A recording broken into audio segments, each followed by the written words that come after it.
Hi friends, ഇന്ന് വാവച്ചീനെ കുളിപ്പിക്കുന്ന ദിവസമാണ്. കണ്ടോ, അവൾ ഇരുന്നും കിടന്നും ഒക്കെ കുളിക്കും.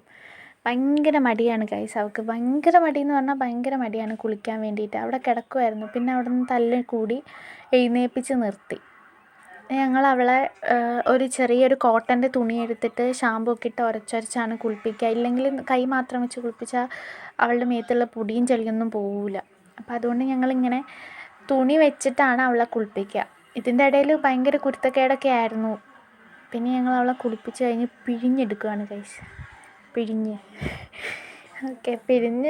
പിന്നെ തോർത്ത് വെച്ച്, തോർത്തല്ല, ഇതൊരു തുണിയാണ്, അവളെ തന്നെ തൂക്കുന്ന തുണിയാണ്. ഇവിടുത്തെ പട്ടിക്കും പൂച്ചയ്ക്കൊക്കെ സെപ്പറേറ്റ് തുണികളാണ് തോർത്താൻ വേണ്ടിയിട്ട്. പിന്നെ തോർത്തി എടുത്ത് കൊണ്ടുപോയി ഉണക്കണം. ഇനിയിപ്പോൾ തോർത്തി ഉണക്കണം. കുറച്ച് ടൈം എടുക്കും ഇത് ഉണങ്ങി കിട്ടാൻ വേണ്ടിയിട്ട്, ഭയങ്കര കൂടെ ആയതുകൊണ്ട്. അതിൻ്റെ ഇടയിൽ കൂടെ ഞാൻ അവളെ തൊട്ടപ്പോൾ അവൾ എൻ്റെ കൈ പിടിച്ച് വെച്ചായി. അവസാനം അവൾ ഉണങ്ങി കേട്ടോ. നല്ല ഉണക്കായില്ല, പക്ഷെ കുറച്ച് ഉണങ്ങി.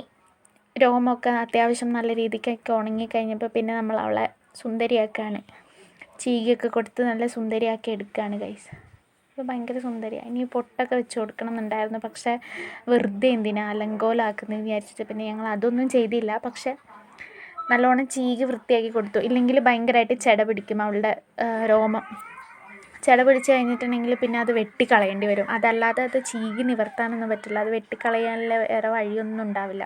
അതുകൊണ്ട് നമ്മളിങ്ങനെ ചീകി കൊടുക്കും എപ്പോഴും.